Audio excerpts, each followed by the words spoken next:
got loyalty, got royalty inside my DNA. Welcome into another post-game edition of the Sacramento Kings podcast presented by Hoopball and the Hoopball Podcast Network. I am Damien Barling. I thank you so much for downloading, subscribing, and I thank you so much for listening. Full disclosure, the game technically isn't over yet. It's in the third quarter, and the lineup is basically Nemanja Bjelica and the Stockton Kings. So if you need a full breakdown of a 40-point blowout that features the Stockton Kings in the fourth quarter, I can't bring that to you. But I can give you the Sacramento Kings portion of the podcast here. As true story, as we're recording this, I'm watching the game. It's 112-87. This game had a very let's just get this over with type of feel. And rightfully so. It's the last game of the preseason. We saw this a lot around the league yesterday and today.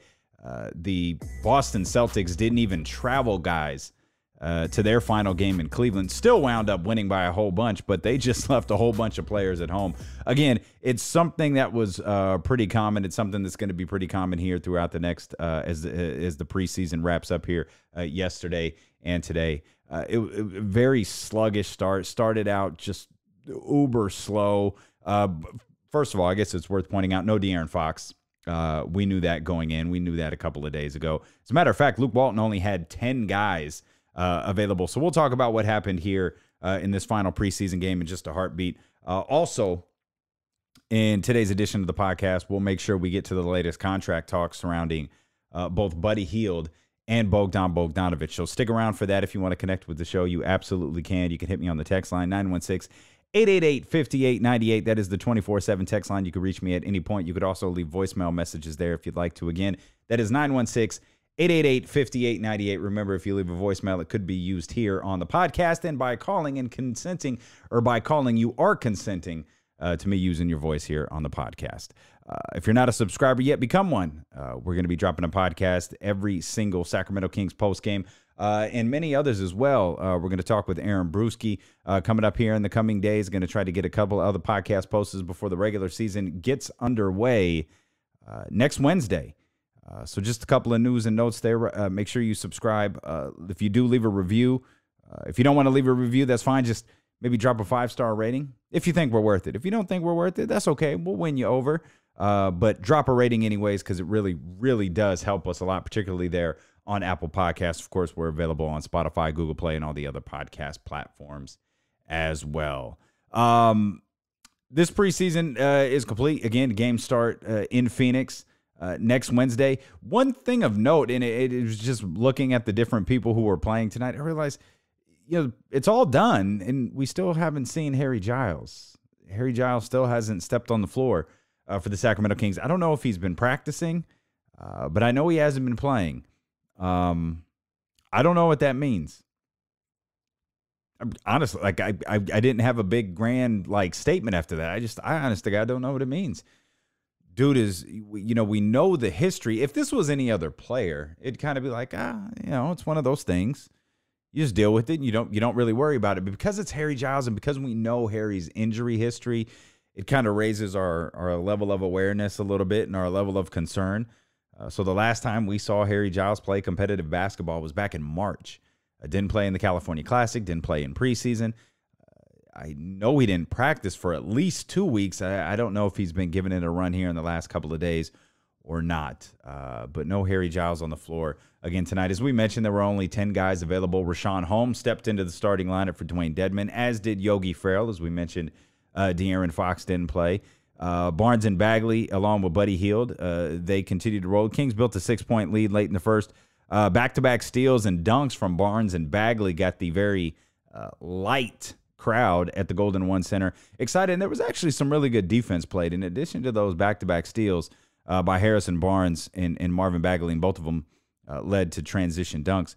We saw some great individual defense from Buddy Hield as well. Again, just for a quarter, I thought that was a really good positive to take away. I thought it was the biggest positive defensively to take away so far. If you just broke down individual segments, if you broke down individual moments that you want to put on film, there were a couple of here in this game in the first quarter that I think the Sacramento Kings staff can use in film. The Kings were up 3 heading in to the second quarter. Kings actually trailed at various points in the second quarter, and the game seemed to come to a complete standstill right around the 8-minute mark. But a couple of threes near the end of the quarter, one by Buddy Hield. I think it was his only made basket in the first quarter, or excuse me, in the first half. And the Kings took a 60-49 lead into halftime. Bagley had an incredible first half, by the way, 22 points and 9 rebounds. Yogi Ferrell was really good as well, 17 points and 5 assists. Again, all in the first half. Then the second half started. Barnes and Buddy, they got hot. Bagley continued to play great, and then it really opened up for the Kings. The lead ballooned as high as 28 on a couple of different occasions, and that was pretty much the end of the Sacramento Kings. It was the Stockton Kings in the fourth quarter. We saw the end of, Marvin Bagley played 28 minutes on the day, wound up finishing with 30 and 14, by the way. A strong conclusion to what was a really, really good preseason. He saved his best for last here for sure. Again, 30 and 14 for Marvin Bagley. Yogi Ferrell wound up finishing with 19 and 5. I mentioned Buddy had got hot, hit a couple of shots there in the third quarter. He finished with 14 and 6. And then it was Nemanja Bjelica and the Stockton Kings finishing things out there in the fourth quarter, as the Kings are going to go on to win this game against Melbourne United. So I don't know what to take away. I don't know what to tell you about this game. I don't know what to take away from it. There's no grand hot take. The competition was what it was. The quality of players that the Sacramento Kings were able to put out there, it was what it was.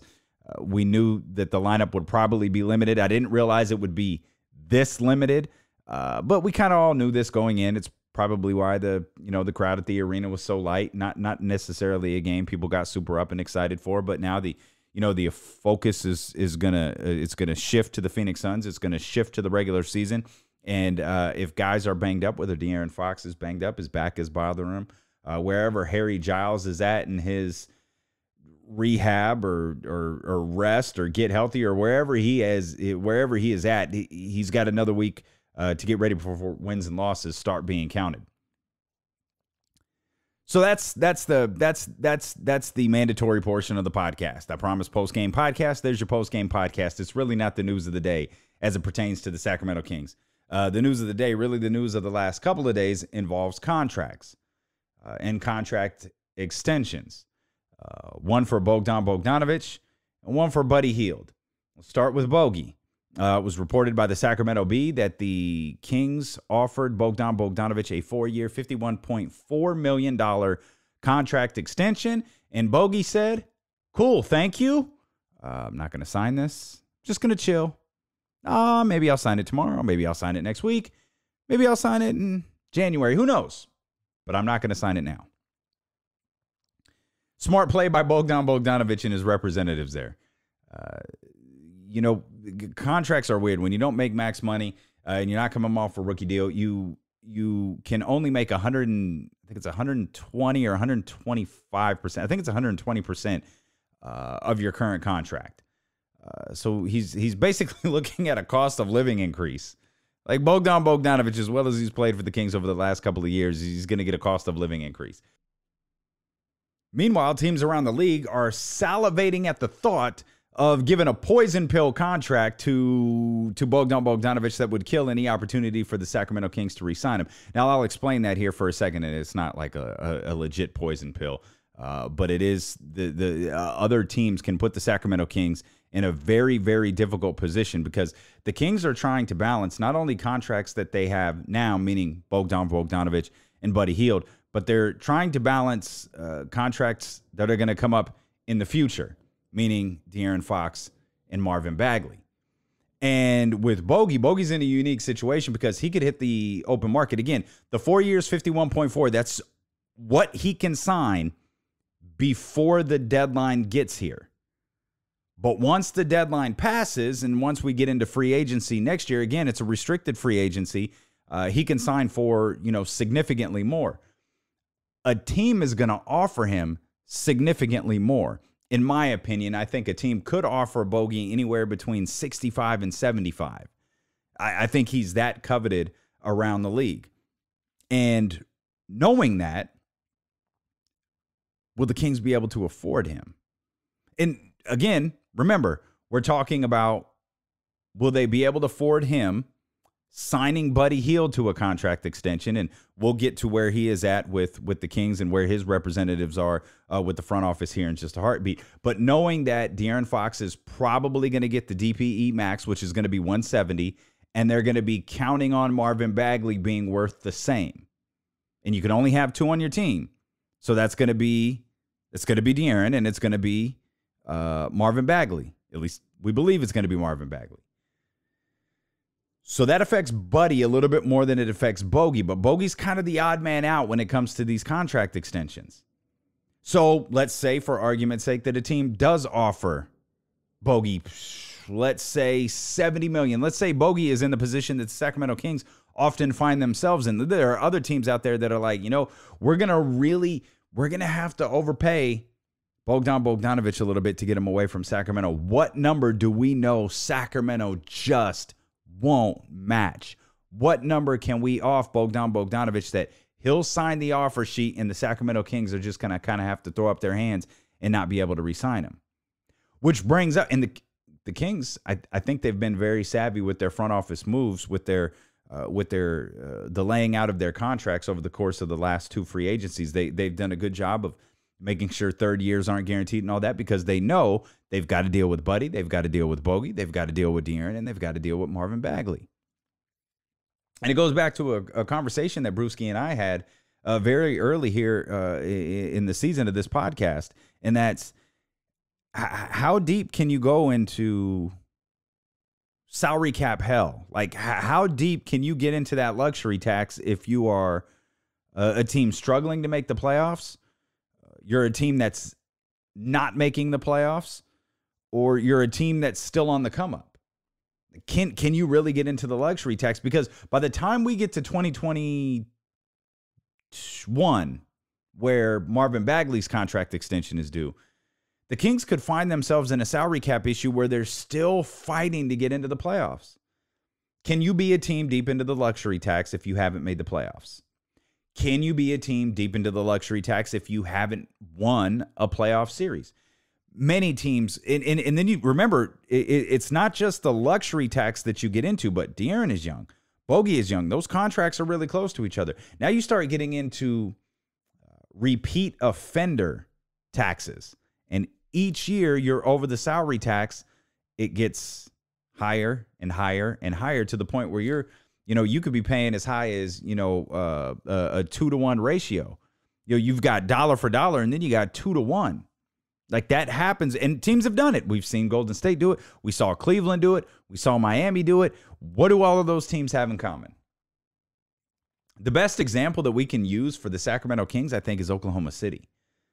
Oklahoma City spent big money on a lot of guys, and it amounted to first-round playoff losses.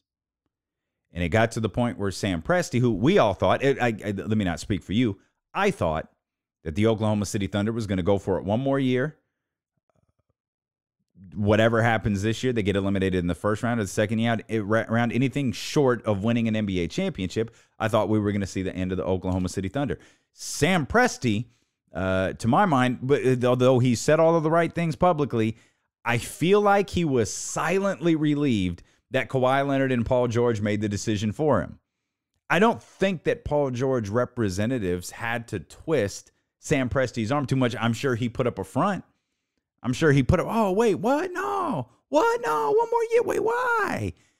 Okay.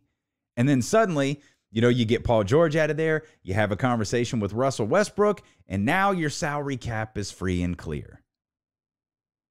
So that's what the Sacramento Kings could be looking at. They could be looking at a situation that the Oklahoma City Thunder were in, where they have a bunch of high-paid players that are amounting to first-round playoff losses. And I know at this point it'd be like, hey, man, a first-round playoff loss would be great because the Kings would actually make the first round of the playoffs. But remember, we're talking about repeat tax offenders. You can only stay there so long. And what was Oklahoma City there for? After Kevin Durant left, 4 years?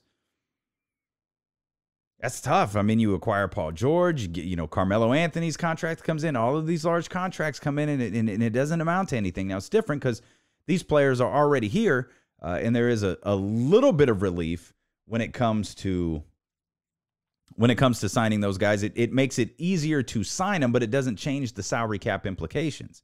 You can go well over your salary cap to sign your own guys, but that doesn't mean you don't have to pay the tax on it. You still got to pay the tax on it. And so what is the number that a team can offer Bogdan Bogdanovic and the Kings be like, nope, can't do it. And as I was saying, the Kings are aware of this. The Kings front office, they have to be aware of this. They've been so savvy with their moves over the last couple of free agencies that they've structured these contracts to deal with moments just like this. So they're aware of this. And if Bogi doesn't sign by his extension, I don't have the date in front of me. I've got the October 21st date locked in my head, but that's Buddy Hield's. If Bogi doesn't sign by then, the Sacramento Kings have to start thinking about February. And they have to start thinking about the trade deadline. Not that they want to trade Bogdan Bogdanovic, not that they want Bogdan Bogdanovic to not be a member of the Sacramento Kings, but they have to start thinking, are we going to be able to match a contract that's thrown in front of them?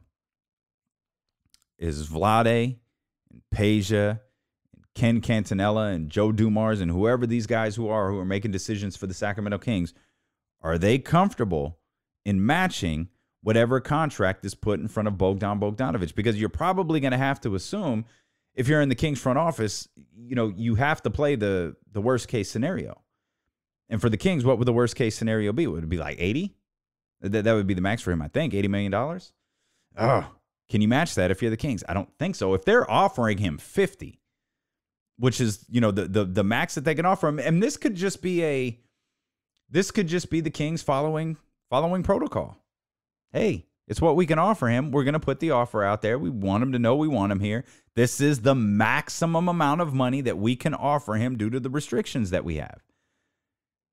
But the Kings have to have an honest conversation with themselves about what it means if they get to free agency, and it absolutely looks to me like Bogdan Bogdanovic is more than willing to take this into restricted free agency and see what's out there for him. I believe that there is significantly more out there for him than $51.4 million. But what is the amount that the Sacramento Kings can't deal with? That number may be dependent on where this next contract falls into place, and it's the Buddy Hield one. Chris Haynes at Yahoo Sports reported today that Buddy Hield has a 4-year, $90 million offer on the table. He and his representatives are seeking a 4-year, $100 million deal. Or, excuse me, his reps are seeking a 4-year, $110 million deal.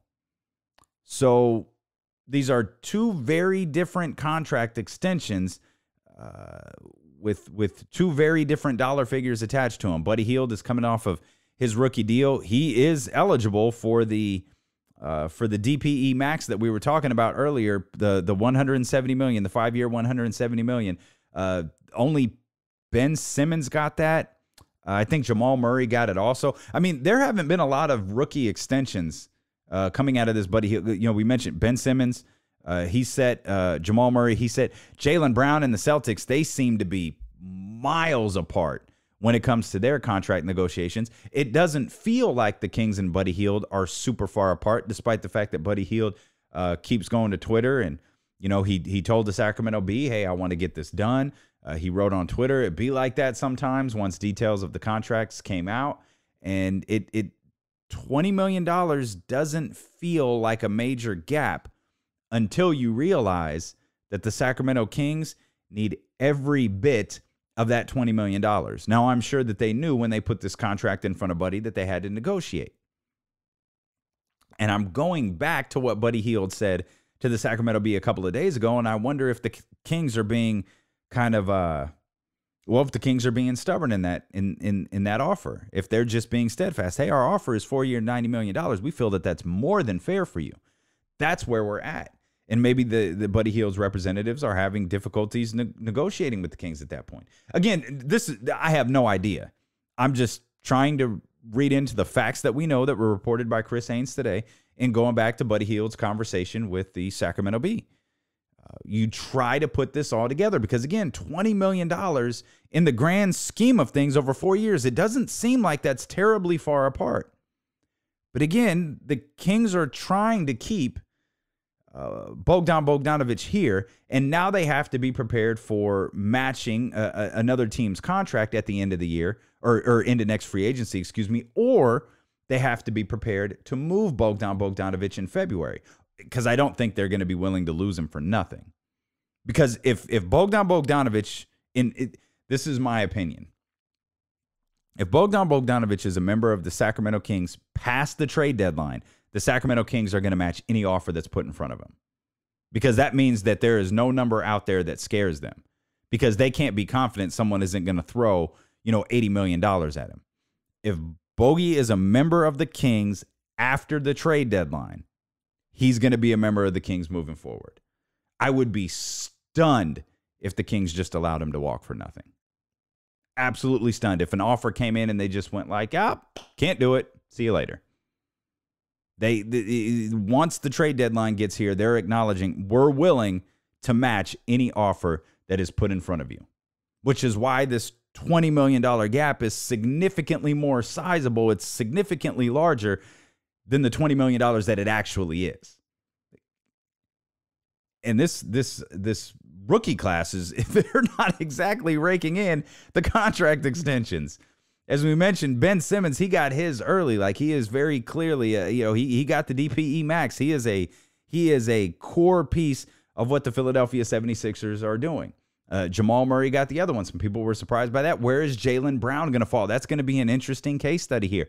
I don't know that Jaylen Brown's extension is going to get done before the deadline.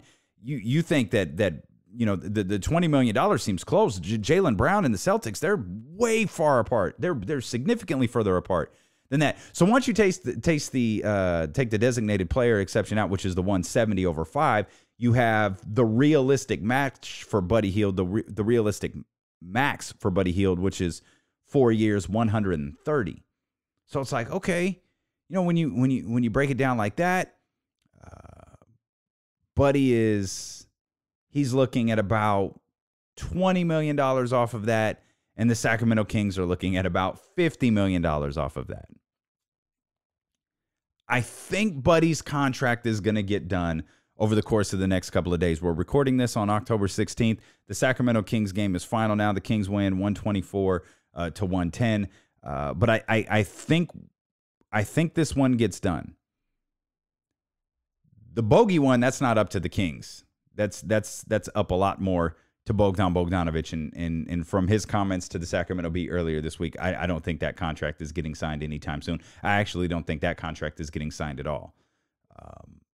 But how steadfast are the Sacramento Kings being in that $90 million offer, and how steadfast are Buddy Hield and his representatives being in the $110 million request that they're making? Again, it feels like Buddy is, $20 million below the max. All right, $50 million below the max sure seems like a lot, especially for the way that Buddy Hield has played. Buddy Hield's age, we're talking a 4-year deal here.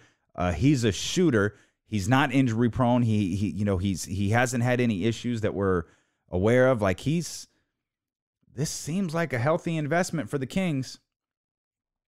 But again, for the first time in recent memory, the Kings are actually using foresight. Like, they're actually looking ahead and saying, well, we've got to be smart with this because we know we're going to have to pay De'Aaron Fox, and we're probably going to pay De'Aaron Fox $170 million.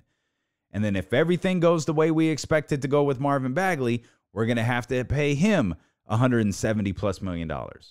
So every dollar we spend now could wind up, that $20 million, that $20 million gap between Buddy Hield and the Sacramento Kings could easily become 45 in 4 years. Meaning, if the Kings cave, or if the Kings give in and wind up giving Buddy the number that he asked for, let's say they meet in the middle, because that's what a lot of Kings fans were noting this morning. Like, well, it seems like an easy fix. Like, if you want 110, you want 90, how about we meet at 100? Like, How important is the 90 to the Sacramento Kings, and how important is the 110 to Buddy Hield and his representatives? But the thing that you got to look at is that $10 million could easily become $30 million in 3 years if they're in the luxury tax. And that's what I think the Sacramento Kings are looking at, which is why I'm applauding them, because for the first time since I've covered them, they're using foresight. And this is difficult. These are difficult waters to navigate when you feel like, and this is a conversation I have with people all the time, it's awesome when you draft well. It's awesome when you acquire young guys who turn out to be really good, but it's really difficult to keep them. It's really difficult to keep them because of the tax laws that are in place, the luxury tax laws that are in place. And so, you know, that $20 million doesn't seem like a big deal, but ultimately it is. It's a really big deal for the future and for the Sacramento Kings. And again, that you know, if they meet at 100, that $10 million could become significantly more if they get into the luxury tax. Because De'Aaron Fox, to me, right now today, De'Aaron Fox is a ultra max guy. He's the designated player exception max guy. He's $170 million over the next 5 years. 100%. I'm anxious. I'm really, really anxious. I mean, what a game from Marvin Bagley today. I'm really anxious to see him this year. I'm really anxious to see him play in a steady role this year. But all indications are, and I think the universal belief within the Sacramento Kings organization is he is going to be that guy. He is going to be that guy that we're going to wind up paying a ton of money to. So the Kings laying things out as the preseason winds down here and it's officially over, as the Kings get that win against Melbourne United at the Golden One Center. We're getting ready for the regular season now. All eyes are going to shift to this Buddy Hield contract extension because that deadline is coming up on October 21st. And really, this is because they could face the same situation with Buddy Hield in the offseason, where Buddy can get contract offers and the Sacramento Kings can all that can match. But, you know, Buddy is a guy who's making like three and some, is it three? Like maybe four and some change right now, or high threes and some change. Like he's on the verge of signing his first he is staring life-changing money like right in the eyes right now. And of course he's anxious to get this done. Of course he wants to get this done. And I know he doesn't want to walk away from the $90 million, but this is it's part of the game, man. And this is why you have to have a good agent represent you. If 110 is important to you, you've got to fight for it. You're already below the max.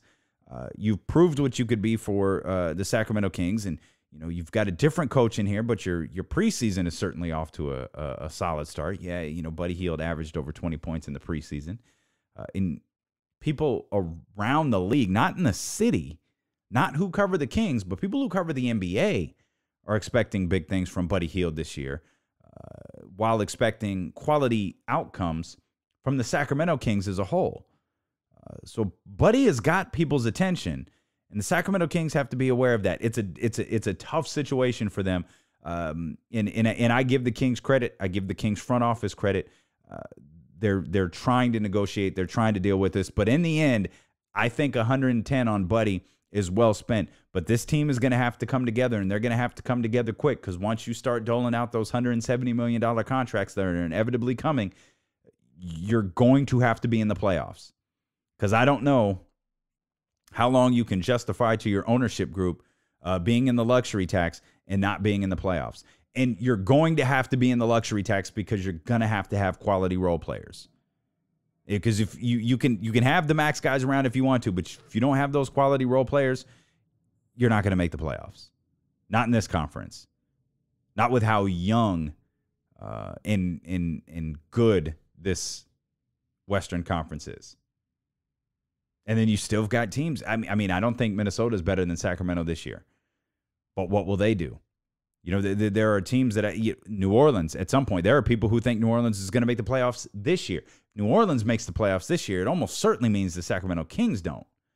Unless there were some injuries to the upper echelon teams. There are teams that I wonder about. Because we often talk about that. Well, if you're going to take one, if you're going to put a team in the playoffs that wasn't there last year, you've got to take one out. And everyone says Oklahoma City's not going to make the playoffs. Okay, fine. But does everyone think the Los Angeles Lakers are making the playoffs? Because There's 1-1 right there.